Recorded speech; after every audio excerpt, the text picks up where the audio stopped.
મેં છેલ્લા 8 વર્ષથી હું મારી ખેતીમાં દાડમની અંદર જોડાયેલો છું. 6 મહિનાનો મારો પ્લાન્ટ છે તેના એની અંદર મેં શ્રીરામ ફર્ટિલાઇઝરનો ગ્રેડ 1 ચડાવેલો છે.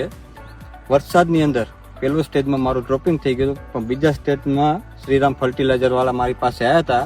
એમને મને ત્યાં કને કાપ્યું કે આ ખાતર છે ગ્રેડ 1, એ તમે તમારા પાણીની અંદર ચડાવો, એની અંદર બધા ન્યુટ્રિશન આવી જશે. તો મેં મારા ખેતરની અંદર શ્રીરામનો પહેલો ગ્રેડ ચડાવેલો છે. 4 દિવસના અંતરથી 4.5 કિલો કેજી મૂકેલો છે ને એની અંદર અત્યારે મને રિઝલ્ટ સારામાં સારું એવું દેખાય છે.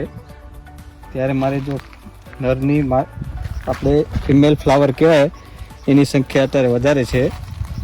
વરસાદની અંદર પહેલા સ્ટેજની અંદર મારું ડ્રોપિંગ થઈ ગયું હતું, પાછું ખાતર આવ્યા પછી બીજા સ્ટેજની અંદર ફિમેલ ફ્લાવર મને વધારે જોવા મળે છે ને ઝાડની ગ્રીનરી બહુ સારામાં સારી છે, રૂપ ડેવલપમેન્ટ પણ સારો છે.